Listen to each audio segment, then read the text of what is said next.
Good afternoon. Thank you for tuning in to the Isak Clemens Show. Today is Wednesday, February 18th. This is episode number 11. If you'd like to contact the show, you may do so by emailing us at theisacclemensshow@gmail.com. It's the same spelling as the podcast itself. Please give the show a follow in the Rumble app and click on the notification button, also in the Rumble app, so you don't miss a show. Today, we're going to be doing something a little bit different. You're stuck with me, no guest. So what I what I did is I went back and I printed out all of the county commission meeting agendas since the beginning of the year. So this is the regular county commissioner meetings and the special meetings, there might be more special meetings this month or since the beginning of the year than regular commissioner meetings. So I printed them out. I think I have them in order. What I'm going to do is just go through the agendas. I have some notes here. I've watched all of these meetings, not all the special meetings. Some of them are executive session only, which the public is not typically privy to what goes on in those closed door meetings. But just thought it might be helpful to kind of go through the agendas and sort of break down what is in a county commissioner agenda. Sometimes these meetings are painfully boring. Sometimes it's the best entertainment you could ask for in the county. Usually, it's somewhere in the middle there. And these are the meetings.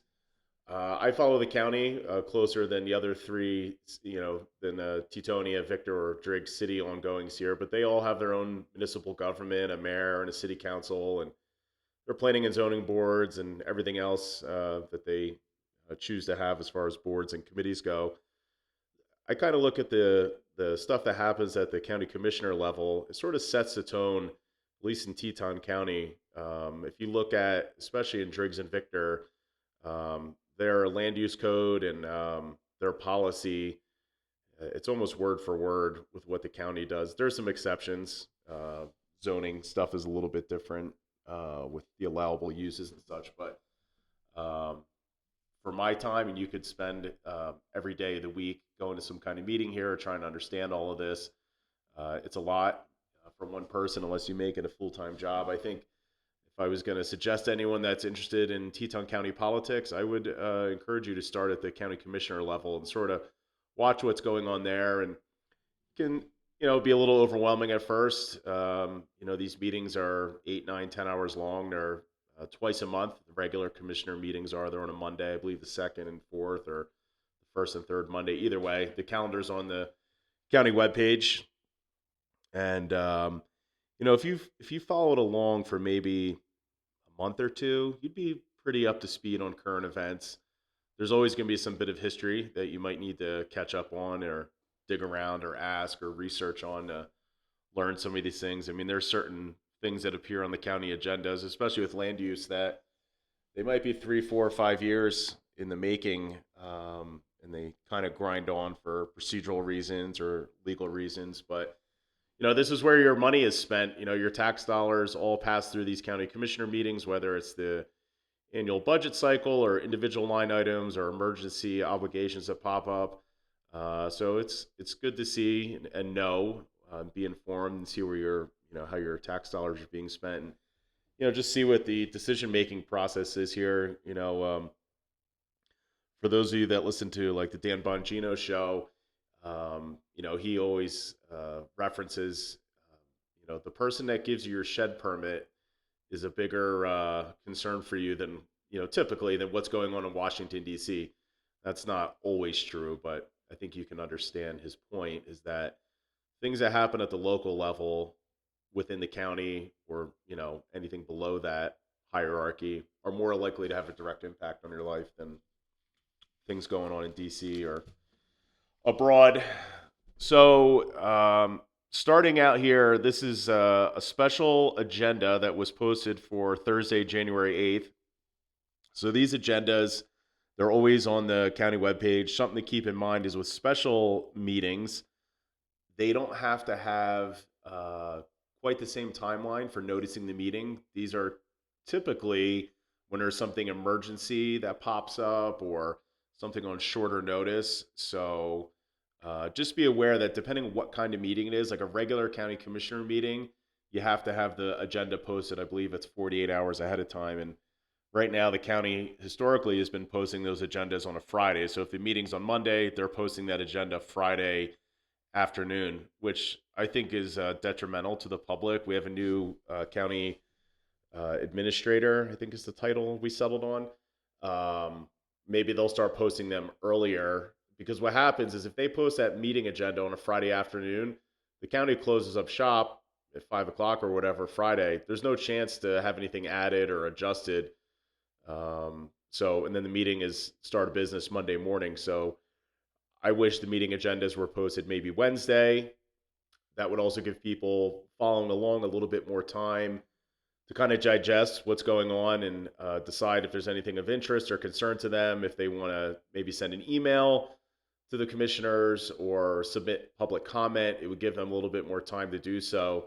But for any number of reasons, that has not been the past practice here, but maybe we could get some change on in the future. So this special meeting was held at 9 o'clock on the 8th of January, and it was an executive session, and then there was an action item. The action item was the TCR litigation settlement agreement. TCR is short for Teton Creek Resort.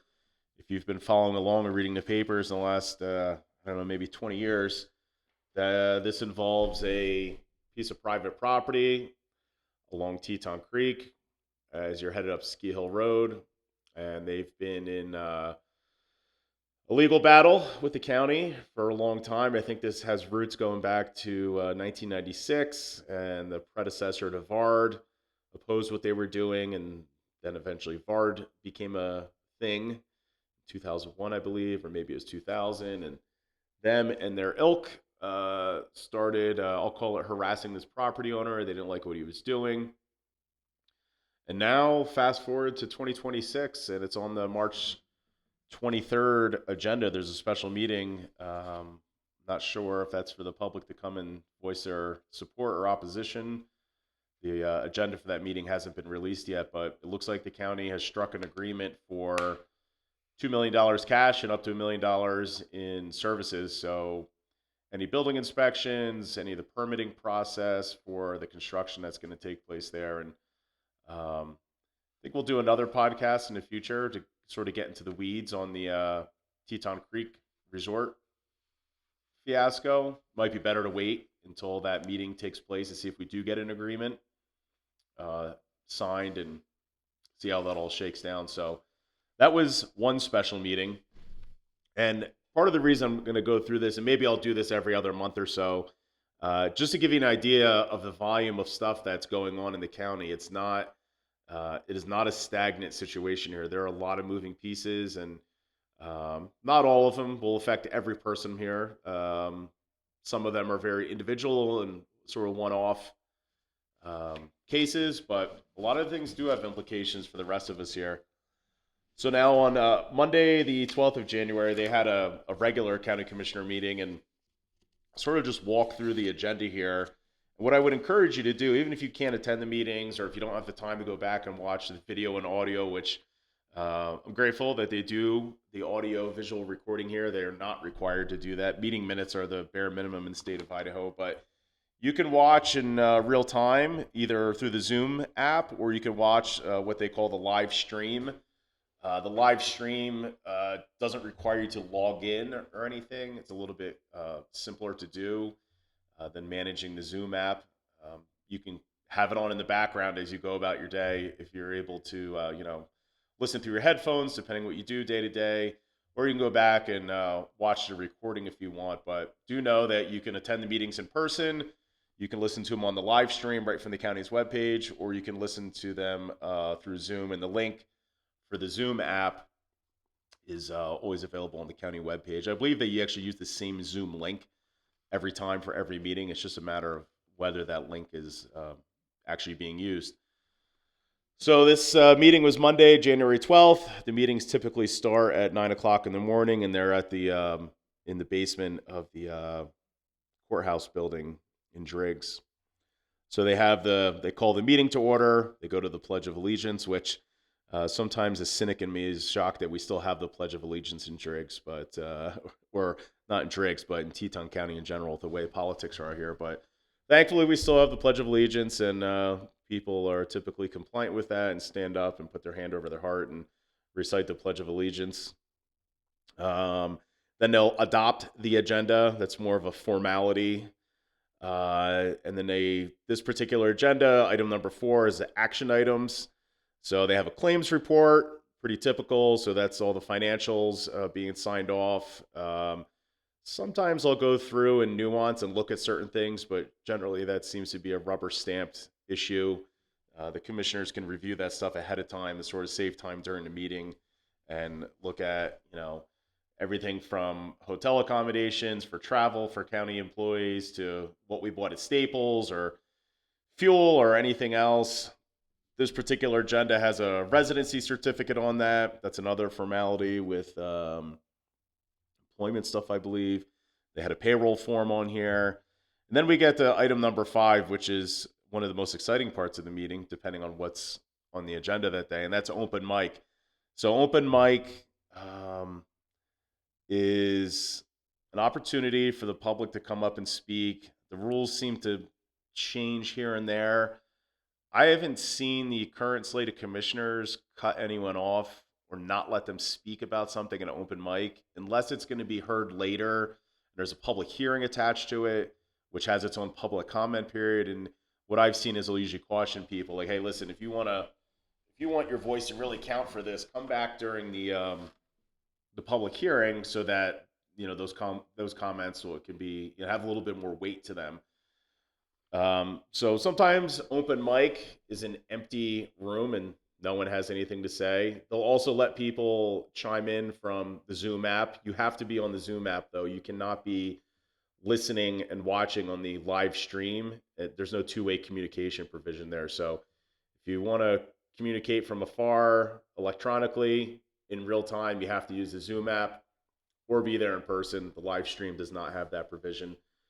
So you can, they'll open up the floor and in no particular order, you can come up there and sound off on whatever is troubling you that day or what do you want to express concern about.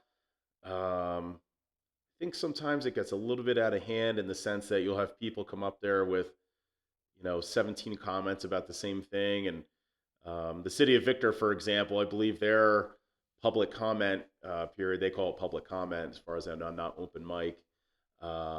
They will not, they ask that people don't repeat comments. They heard you once, they don't need to hear it 10 times. It does start to lose effectiveness, in my opinion. So you can go up there and have your voice heard. Also, keep in mind, open mic is not required by Idaho state law. So it's nice that they have that. I think it's a good thing that they have that. I have mixed feelings on whether or not they should have certain guidelines. In recent times, it's become kind of a free for all, and you can certainly tell if you go to enough of these meetings or watch them. You can tell when the flare gun gets shot up and they put out the signal to depending on wildlife stuff always gets a lot of attention, or certain land use applications will garner a disproportionate amount of interest. So, but it's good to see what people have to say and have their voice heard. And it's good that they have it. Again, they are not required to have open mic, and open mic is different than public comment during a hearing, a land use hearing or something where they're going to change an ordinance or some kind of legislation, local law kind of stuff. Those have a requirement for a public comment period. But open mic's different. Open mic's kind of the free for all. Just think of open mic when you go to the pub and someone shows up with a kazoo, someone shows up with a trombone, someone else has a drum set, and they see what comes out on the other side. After open mic, they got into some planning and zoning stuff. A lot of these things would only be of maybe particular interest if you were the adjoining property or you had a business interest in it, but it's still good to see and hear and listen what the deliberative process is. And maybe you have your own project you're considering doing. I think that would be good for anyone that has any ambitions to build here or do something that would require an exemption, if you will, to go and watch that process ahead of time and kind of see what the thought process is, and you know see how these things play out in real time. I also noticed they started putting the planning and zoning items earlier in the agenda. Before the beginning of the year, they would often have these things late in the day, and I think it created some problems. If you were an applicant and you're paying an engineer or an attorney or an architect to be present for these meetings, sometimes these meetings would drag on and on and on and on. Whereas the stuff that comes later in the day now is more of like the day-to-day business stuff, and they can usually move through those agenda items pretty quickly. So I think it was good that they moved this stuff up on the agenda. Um, I'll just read through the topics for this planning and zoning section. This was item number 6 on the agenda for January 12th. There was a written decision for a final plat on a subdivision. There was a written decision for the Tetonia City Area of Impact. There was talk about the updated flood hazard maps. Um, there was talk about a possible joint meeting between the Teton County Planning and Zoning Commission and the county commissioners for land use code amendments. There was a discussion about telecommunication requirements. There was replacement of a vacant planning commissioner seat. Some talk about River Rim Ranch, which I noticed they spelled River, Reiver. One item of note in this that could have an impact on the public at large here. This 6.5 discussion item talks about telecommunication requirements. A local developer pointed out to the county last year, I guess it was, that the way the county code is written, if you're building a subdivision, you have to provide telecommunication equipment. And, up until 15 years ago, you were more or less limited to copper phone line type equipment, whether it was a DSL line or dial up or rotary service, whatever it was. Now we have fiber optic options here in the county. We also have the ability to use cell phone technology for streaming and doing computer work that way.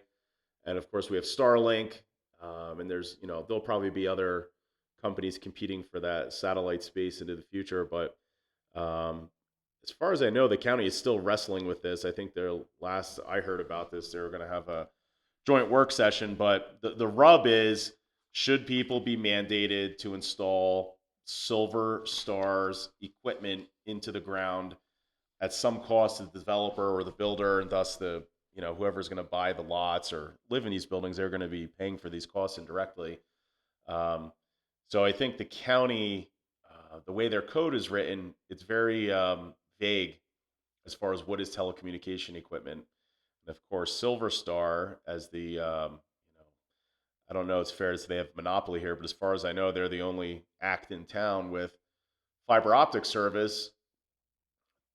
They don't, of course, they interpret it as, no, you have to install our equipment. I mean, I think Silver Star, 15 years ago should have had someone looking at the land use code and lobbying for them, and I think they should have tightened up the code language and spelled this out a little bit better, because now they're sort of midstream. There's lots of building going on here, and people have just been, oh yeah, I'll just install Silver Star equipment, and someone raised an objection to it. So that's being, I don't know if litigated is the right word, but how about arm wrestled? That fight is ongoing right now of um, whether or not you can be mandated to install Silver Star equipment, or can you say no? I'm developing 10 lots on this 100 acres, and they're going to use Starlink, or they're going to use a wireless hotspot, or the Silver Star equipment, the nearest connection is 10 miles away. Why would I install the conduit and the infrastructure when the other piece of it is 10 miles away? So that'll be curious to see how that shakes down. Moving on to item number 7 on this agenda is the Public Works report. That's usually pretty good to listen to. We all drive on the roads here, and Daryl, who runs that department, does a good job with providing an update and taking questions from the commissioners. On this particular agenda, there was an action item under the Public Works, and it was item 7.2, and it was Idaho Department of Parks and Recreation, a recreational trail grant for the Bates River access improvements. I personally was against them spending money on this. Um, what happened is, and here's an example of where your money's going. So the county has money set aside in the budget for waterway type projects, but there's provisions you can move money around. It doesn't. It's not necessarily permanently attached to that, but um, they submitted for a partial match grant, and they came to the county. This was a department. I'm looking at the grant application right now, or grant application proposal. And it says department or board applying for the grant, Public Works and Facilities. And the title of the grant was the Recreation Trails Program.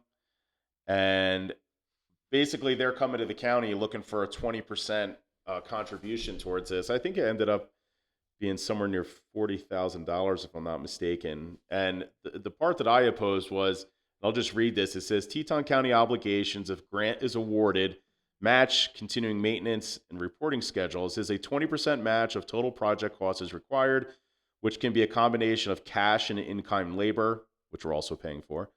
5% of the overall project costs must come from non-federal sources. I interpret non-federal sources as private donors or anyone other than the federal government. In the future, maintenance upkeep to the parking lot will be needed. Final reports submitted by the end of May, so reimbursement monies are sent to us by the end of June, when the project must be closed out by Idaho Parks and Recreation. The county can barely take care of its own roads.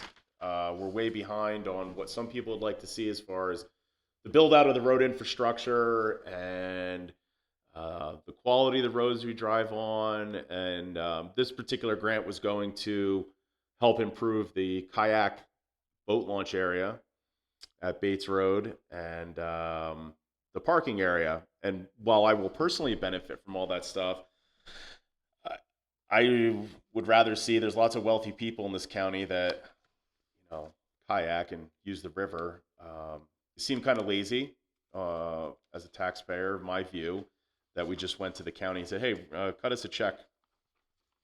And they agreed to do it. And again, it's not because I hate the river or don't want to see the river, in tip-top shape and the access points for it. But, when I see a grant that says non-federal sources, is where the money has to come from, I think it would have been better if the commissioners turned around and said, well, we appreciate what you're trying to do, but, what have you done to try and get this money from another source?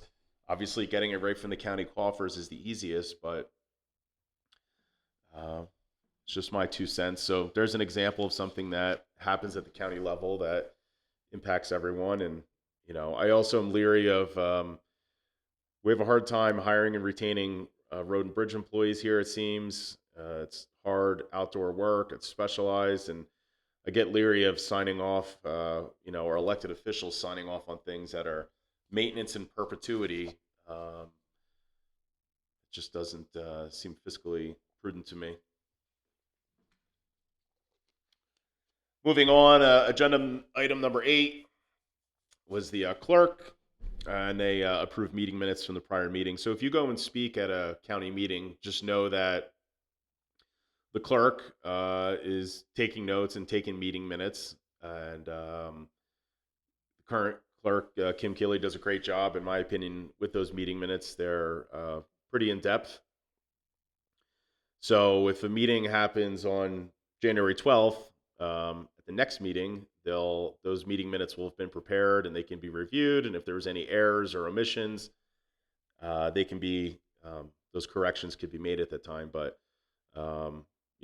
just to reiterate here, when you go and speak in public, typically it's recorded in somewhat high definition, although I have issues with the county's audiovisual setup, or maybe how it's used, or there's not enough microphone discipline. If you watch enough of these meetings, you'll see people come and speak at the lectern, and the microphone's 4 feet away from them, which makes it impossible to be recorded clearly, or for people at home listening. Um, they need a little sign there that says "Speak into the microphone," and even sometimes um, the elected officials and such behind the microphone, they get lax about that, and they're talking and they think the audience is only the people in the room. There's a much bigger audience, and then there's the permanent recording. So it's good if you speak into the microphone. No kidding. Um, so you have it recorded audio, video, and then there's the written record through the meeting minutes. And the meeting minutes, again, is what's required by the state of Idaho. And they're pretty comprehensive at the county level. I've seen the full range looking at other agency meeting minutes within the county. Some are bare bones, which is all that's required, date, time, who spoke, if there's any voting action, how people voted. The counties are a little bit more nuanced, which is good. It paints a better picture if you want to read them. Then we got into item number 9, operation, the county administrator report. I don't remember exactly what they spoke about at that. Then we get to item number 10, the building department. They provided an update. Then there was item 10.2, was an action item, approve overnight travel outside of Teton County for the building official to attend training in Boise. This stirred up a little controversy. The week in question there, the entire building department was closed for a week. And so that creates problems during that week if you're looking for an inspection or need a question answered or whatever. And then, of course, it probably creates a backlog on the other side. When they get back after being closed for a week, you have a week's worth of work to catch up on, presumably. And, there's a compounding effect on the other side here. I do wish that they had would find a way to either do some of that stuff remotely or stagger those trainings so that the entire building department isn't shut down for an entire week. Item number 11 on this agenda was about the sheriff's department. There was a grant from the Sheriff's Foundation to provide more staffing. And then item number 12 was the commissioner's report. They had a department head meeting at this particular county commission meeting. That's good to watch. You get to hear from all the different department heads, and they provide a status update or maybe air any concerns or perhaps grievances with what's going on in the department. It's a good way to kind of get a broad overview and also learn what some of the functions are with the other. You have the treasurer, the tax collector, the assessor, the appraiser, the building department, the code department, the road and bridge department. So that's a good one to tune into, or even go back and watch the video and sort of, learn who the people are that work in the county government and sort of hear what they have to say. Then they went to an executive session. There's not much public participation there unless you happen to be part of the action. Then they had their commissioner's report, and then their favorite part, number 13, was the adjournment for that meeting. So that was just one meeting. And looking at my timer here, that was about 23 minutes of me just reading through the agenda and sort of off the top of my head what was talked about at those meetings. So again, there's a lot that goes on at these meetings, and I encourage everyone to, observe, participate if you'd like. If you have something to say, submit a written comment, or go back and watch the recording. A lot of us here, even if you're driving to get supplies in one of the nearby towns. If you're tired of listening to country radio or whatever, do something dull and boring and listen to the replay of the county commissioner meeting. Moving on to Tuesday the 13th, they had a special meeting, and it was an executive session. So not sure what they spoke about. There's no clarity other than maybe something legally related. And that was held at 5 p.m. at the Annex building. The Annex building is where the old National Guard facility over along the highway by the Road and Bridge Department sort of shares the same piece of property there. So that's something else to take note. Every now and then there'll be a scheduling conflict, and they won't have the meeting at the courthouse in the traditional meeting room in the basement there. So just word of caution: don't show up to the wrong building, because every now and then they do meet at the annex building, especially for these special meetings. Um, then we go to Wednesday the 14th. This meeting was in the commissioners' meeting room. It was a special meeting, and they talked about administrative transition. That may have been in regards to the old county administrator left, and they were in the process of hiring someone else at that point, I believe. Then there was talk about a grant from the Sheriff's Foundation. Um, the Sheriff's Foundation is doing good work from what I've seen. We have a big funding gap with law enforcement type obligations here. They can only get so much blood out of the stone or taxpayer dollars out of the taxpayers.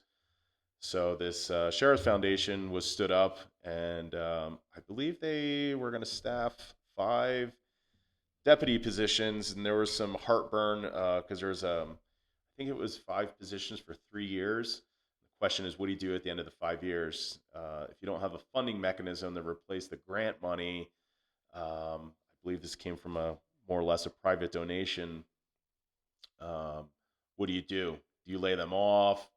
You fire them? You've had them for 3 years. Now if you hire 3 new employees or 5 new employees, I'm sorry, for 3 years, you spent 3 years basically training them, getting them up to speed, learning all the ins and outs of what's going on locally, and learning their way around, so to speak. And then if you can't retain them, then what? They up and leave and go work in the next municipality. And those first few years of any employee, especially in law enforcement, you're spending, it's very time intensive to get people trained and up to speed. So, but I guess the other alternative is to say, no, we don't want it. And, you sort of cut your nose off to spite your face. So I guess we'll see what happens in a few years with the funding mechanism there. And then at the same special meeting, they had some executive session matters. Once again, they talked about the Teton Creek litigation, and then they adjourned the meeting. I did catch Dan Reyes, the outgoing county manager, made reference during one of these special meetings. I was listening to the recording last night, and he pointed out these special meetings are expensive because they're outside of normal business hours many times, and you got to pay to staff the meeting essentially with the commissioners. Usually the clerk is there, or the county administrator, maybe both of them, any other staff that might be involved, attorneys perhaps, especially these executive session matters. And I believe his exact quote was that, they cost a few $1,000s per meeting. So I've seen other meetings, they get it, all the players, everything set up, and then there's an error on the agenda. And then they have to re-notice the meeting, and hopefully that doesn't cost us a few thousand. But it's another example when people say, "Where's all the money?" Well, here, all these special meetings, and there's a whole stack of them in front of me here. Let's just be gracious and say they're $2,500 a piece. I have like $15,000 in special meetings sitting in front of me. So, be nice to see if they could rein that in. Sometimes the cynic in me thinks that sometimes these special meetings are snuck in there by the powers that be, or the powers that were, to sort of gum up the works a little bit. I would be, someone would dispute that with me, but such is life. Just my opinion. Little tinfoil hat, perhaps, but such is life. Now we're on to a Friday, January 23rd. This is a regular county commissioner meeting. I'll skip down to item number 6, the public works section. They the commissioners approved the purchase of an automated flagger assistance device. So this is when my understanding, when they have the road closed for resurfacing projects or some other kind of utility work, instead of having a human being standing at either end of the road with a stop slow sign, which is costly. You're paying someone, or you're paying a third party contractor to do that work. Someone has to stand out there in the hot sun and get paid, $25 an hour, whatever they make, to flip the sign around. And now you see more and more there'll be like an automated red light they set up. Maybe I'm not sure exactly what this one's going to look like. They just ordered it. The other thing they approved the purchase of was what's called a walk and roll compaction attachment. So we've all seen the big motor graders. That's the big, you know, 3 axle. I don't know how many wheels are on that thing. There's a bunch of wheels on that thing, 20 or so, 16, 18. It's got a mess of wheels on it and a big, scary looking piece of construction equipment they use for snow removal and grading the roads here.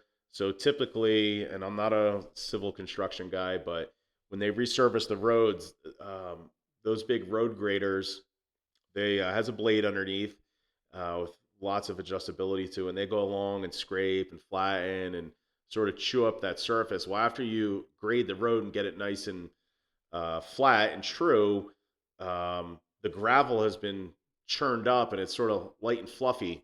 And if you just left it as is and didn't do any compaction afterwards, everyone that drove on it would pretty quickly rut it up and the gravel will get washed off. So this attachment, this walk-in roll attachment, goes on the aft part of the machine, and it attaches where the ripper would normally be. The ripper is like the 3 or 5 or however many tines or teeth are on this ripper. They can, with the help of a hydraulic ram, they can sort of shove those teeth down into the dirt and rip up whatever's they're driving across. Usually it's the road, or in new construction they might go out into a field and churn up that really root heavy compacted topsoil and loosen it up. So they take the ripper off and they put this walk and roll attachment on, and it looks like a bunch of big, dump truck tires, but they're super thick and heavy, and they maybe even semi-solid. And then, so as they churn up the road with the blade, they can put this attachment down that's getting drugged behind the motor grader where the rippers would normally be, and it can sort of compact the road in one shot. Otherwise, you have to have a separate piece of equipment with a second operator doing that compaction work behind the motor grader. So it's a little bit more efficient. And I actually looked up the company's webpage, and it was created by a couple of guys up in Montana who were doing similar county road maintenance work. And like so many things, they said there's got to be a better way to do this. And out came the walk and roll attachment. So now we bought one. I think they might have been leasing it to demo it, and they liked it, and we bought it. So, good for them on doing something that's a little bit more efficient and productive. There's no shortage of road hassles to take care of here. So keep an eye out for the walk and roll compaction attachment because you helped pay for it. Moving on with this January 23rd agenda, bunch of planning and zoning action took place. One that jumps out to me is item 7.2. This is the Northern Lights subdivision final plat reconsideration. So this saga has been going on for about 3 years or so. I think it has earned itself maybe, 15 separate county meetings. This is a seemingly sane subdivision application in the Tetonia area. It's just outside of the city of Tetonia limits. And local families had the property. I believe it's 240 or 280 acre parcels. It's currently, I guess you could describe it as unproductive ag land. And there's no buildings on it. And they've just been getting drugged through the ringer on this thing for a number of years, whether it started out with wildlife stuff, and then it was roads, and then it was the neighbors complaining. And, it's been interesting to follow along with this. This reconsideration was ultimately denied. The people that applied for the reconsideration is very nuanced, but they applied under their personal names. And one, they weren't on the deed to the parcel. And the other one, the property is actually held by an LLC. And they, the attorney representing them seemingly applied for the reconsideration under their personal names and not the names of the legal property owners. So sort of a nuance of the law there. I think ultimately the reconsideration was denied, and they were seeking reconsideration because they wanted 3 or 4 miles of county road rebuilt, wider, bigger, flatter, bank turns, whatever it was. It's been kind of unfortunate. I have followed this Northern Lights one pretty closely myself, and one of the most disappointing things is you can read all the public comments if they're in writing, of course, or you can listen to them live or on the recordings, and um, some of the people that speak, you know, they they're upset that there's going to be a subdivision. I think it's 15 or 16 lots, sort of tucked into the hillside there, and I'm sure they'll be beautiful. There'll obviously be new homes, and um, when you buy your property, if there's an empty field across the street, just a warning, something might get built there someday, and you may or may not like what's there. So, if you like the empty field across the street, then I would give strong consideration to, uh, doing what you have to purchase the property, so you don't have to worry about something as wretched as a home being built across the street from you. A lot of the arguments centered on they tried stopping this project with the wildlife, and then it was the roads. And I just look at some of the people that offered public comment, and I'm like, geez, you're sort of a newcomer here. You built your house or bought a house, and now you're standing in someone else's way. And I mean, this is my one of my pet gripes is I think this place has something worse than the not in my backyard or NIMBY syndrome. It's like this horrible case of gatekeeping, and I haven't come up with a good name for it other than, my house is the last house that can be built syndrome. And it just doesn't work that way. I mean, put yourself in the position of the other property owner that has the empty field they want to develop. Um, you know, they have the right to develop that property if they choose to do so. Now, don't get me wrong. I'm not advocating that if you own 100 acres next to the elementary school that you should be able to build a fireworks factory. I would uh, rail against that idea also. That's a rezoning issue typically, um, but I don't know. I think it's a little hypocritical, little glass house and throwing stones kind of thing to stand in the way of someone else's project or make such unreasonable demands. I mean, one of the arguments to try and stop this project was how will the fire trucks get there? Meanwhile, some of the people that were the most vocal in opposing this project, they live down the road, even more inaccessible, steeper terrain, etc. So just seems like they were grasping at straws, doing anything they could to stop the construction of these new homes. I'll never understand that one. Anyway, moving on. There was an IT slash emergency management. I believe the gentleman who takes care of the county IT stuff is also the emergency management head for the county. They talked about submitting for a grant for AEDs. It's the automatic external defibrillator that you shock people with that are in uh, cardiopulmonary arrest, specifically cardio arrest. Wonderful device. So I imagine that was approved. Um, just looking through the rest of the agenda here, and these are the kind of things. The agenda itself is only like 2 pages long. So after each agenda item, it'll give you what page numbers correspond with the meat and potatoes of what they're talking about. So, um, for example, item 10.2 under the clerk section was a discussion item on first quarter financial report. And then it references pages 429 to 436. So when you go to the county's webpage and you look at the calendar, it'll have the agenda, and then it'll say agenda and agenda cover page. It's a PDF. If you just click on the agenda, it's 2 pages, and it's just sort of the bullet points of what's going to be discussed at the meeting that day. And then if you click on the agenda itself, it'll pull up. This particular agenda was looked to be 464 pages long. Now, keep in mind, some of these items, like that Northern Lights one, that was from page 52 to 350. So that's basically every document since the day that project was submitted for approval. It just keeps getting added to the record. It's like sometimes you see a lawyer come out of the courthouse. They either have a manila folder or they have like a hand truck with 3 people with another hand truck apiece pushing boxes and boxes and reams of evidence or whatever. So don't be completely intimidated by the county commission agendas. Sometimes they do get long, but um, what I like to do when the agenda's posted, look at the agenda, and maybe there's 2 or 3 things that pop out. You want to learn more about them, jump into the actual agenda itself at the reference pages, and then you can sort of see what they're going to discuss. It's not always all telling. Sometimes you really do have to just go watch the meeting and see what happens. But that's kind of how they have it laid out. Um, this was an interesting one. This was on the 23rd of January. There was let's see, going back a step here. This was Commissioner uh, item 13.3 action item Commissioner press release. It was on page 456, so I printed out page 456.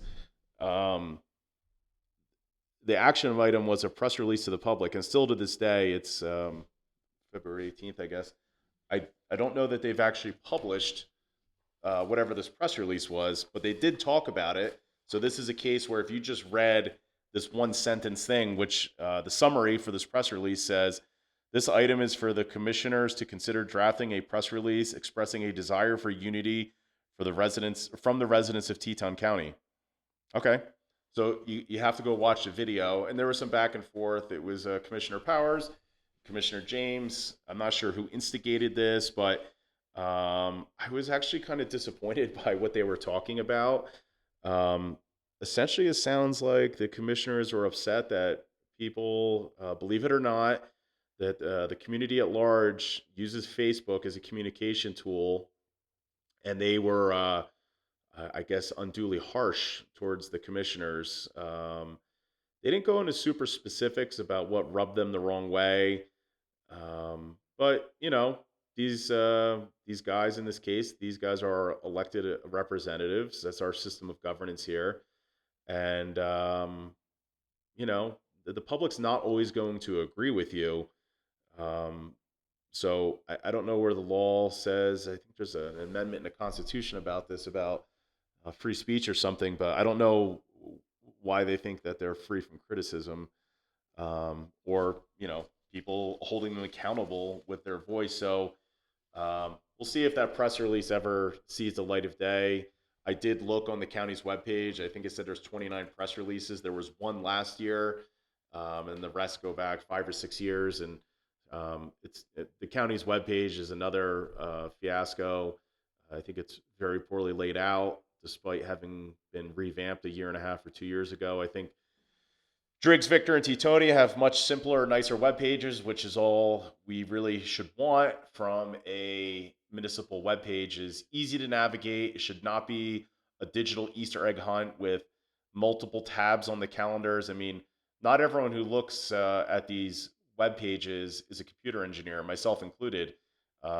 People from age 10 to 110 are looking at these, and I think the county's web page could be better organized, better laid out, and it's unfortunate that we probably spent a bunch of money in more recent times trying to clean it up. And I never thought I'd say this, but I think the old county webpage, if you're familiar, was actually easier to navigate than the hot mess that we have now. Um, so keep an eye out for the "Do Not Criticize Us" press release. Stay tuned for more on that.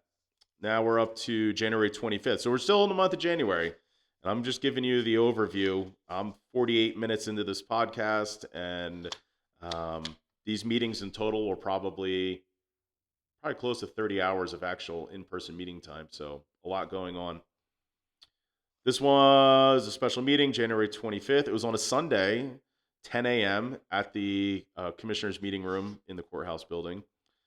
There was talk about a couple of subdivisions. This has been an ongoing saga about the Trestle subdivision, and I don't think they actually made a decision on it at this meeting. Then the other action item was about the 5-county juvenile detention facility. They did not make a decision as to whether or not to get in or out of this agreement at this meeting. This was the meeting on January 25th where Administrator Reyes commented that there is a cost a few $1,000s every time they have one of these special meetings. Just to skip ahead here, they had another special meeting. So we went from the 25th to Friday, January 30th at 8:30 a.m. Commissioner's meeting room to talk about this 5-county juvenile detention facility. Admittedly, I wasn't super familiar with this. I looked into it, and there's 5C is the 5 counties. So there's 5 different counties in East Idaho that all contribute to this juvenile detention facility. And I think the bottom line is that the juice isn't worth the squeeze. We're laying out a lot of money as the other counties are, proportionally, I suppose, and I think it's being underutilized, the facility itself. So um, they agreed and stated their intention to withdraw from this service. I don't know where the juvenile delinquents would go otherwise, presumably somewhere further away. But either way, good on them. Seemed like a sound financial decision that we weren't getting much return on. Um, so these are the kind of things that are discussed at the special meetings. So you not only have to pay attention to the regular commissioner meetings, these special meetings are not always just some mundane, boring topic. Some of the decisions they're making are uh, pretty consequential. In this case, especially if you're a juvenile detainee. Um, Moving along here, we're up to February.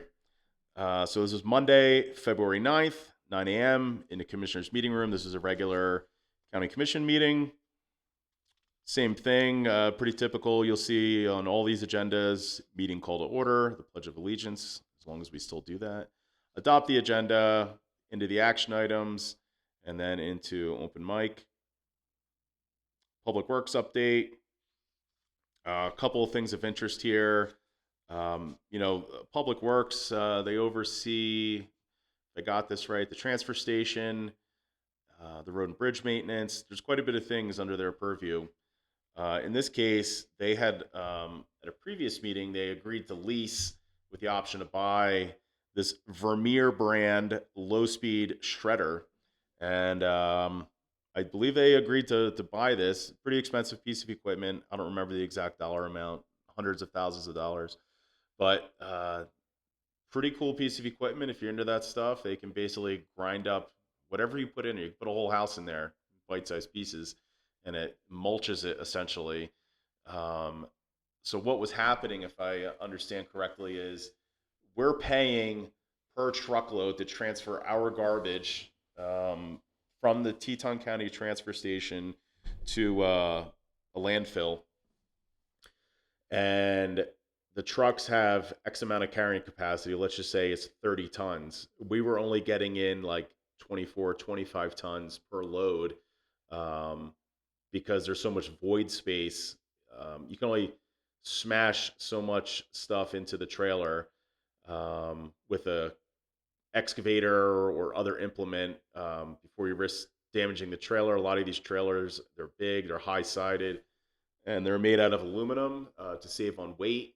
Sometimes they're steel, usually for scrap metal, but either way, you can only, it's like 10 pounds of shit in a 5 pound bag kind of scenario. But if you shred it, you get rid of all that airspace and you can get the 10 pounds of shit in a 5 pound bag and be a little bit more efficient with your, so my understanding is they could take you know, every fifth or every 10th truck off the road or not pay for it essentially by utilizing that space better. And then also um, I was just out there about a week ago dropping off some trash, and looks like they shredded the entire lumber pile there. So they use that material around the transfer station for roadway surfacing to keep the dust down. I believe they also use it to cap off certain parts of um, the construction debris pile out there to keep debris from blowing around. So pretty cool piece of equipment, and we own it now apparently. So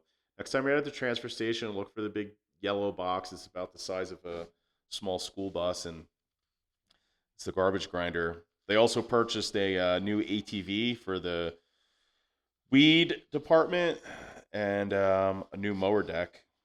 And then here we are again into the planning and zoning section, pages 200 to 513, the Northern Lights subdivision final plat reconsideration, and that's where um, they told the person applying for the reconsideration they did not have legal standing. I think that was more of a paperwork error, but not my issue. They also discussed the telecommunication requirements again. That was what we talked about in the beginning of this podcast, where Silver Star sees, they interpret our land use code one way, which is basically they want everyone to have to install Silver Star equipment, and then there's a contingent of builders and developers saying, well, why? Why do we have to? Housing's so expensive here. Fiber optic is good if that's what you want to do. One thing to keep in mind with fiber optic service, it's not free to have it once it's in your house, and as far as I know, it's non-transferable. It's married to that building, that physical location. So if you travel or go on vacation or whatever, um, me personally, I use my cell phone and I have a wireless hotspot plan, so I can take my internet connection everywhere I go. There's limitations to that. If you're day trading or you're a computer gaming enthusiast, you might want a hardwired, so to speak, fiber optic connection. But either way, at the end of that meeting, they left it off with, uh, agreeing to have a sit down and a powwow of sorts between the people who are doing the building and Silver Star management, see if they can come to an agreement there. So, if anything, it's good to watch the deliberative process there, and we'll see how that plays out. Just flipping through the rest of the agenda here. We changed up. There's the sheriff's 10.1 on the agenda. Action item: Madison County jail contract. The county is now contracted with Madison County to hold prisoners. We have no jail here, so do know if you get arrested here, you're also going to be handcuffed for an hour and a half when they drive you to Rexburg. Don't get arrested. Let's see. Skimming through the rest. Pretty boilerplate stuff. This one was interesting. Item 12.4. Action item, Commissioner Travel Funding. That was page 582 of the agenda.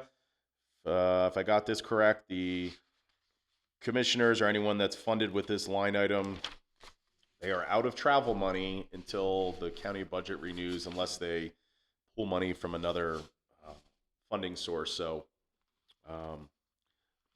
maybe you have to find somewhere other than the Four Seasons in Boise. I'm joking. I don't know where they're staying, but it's probably not the Motel 8. And, travel's expensive in Boise. Okay, now we're up to February 10th, another special meeting. It was an executive session. No idea what they talked about.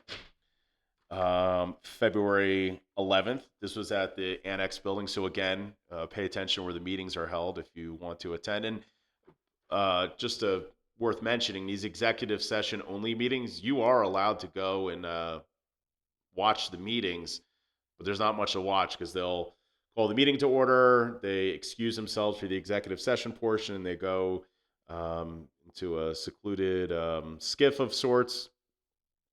And then when they're done doing what they're doing, they come back out and come out of executive session formally, and they adjourn the meeting.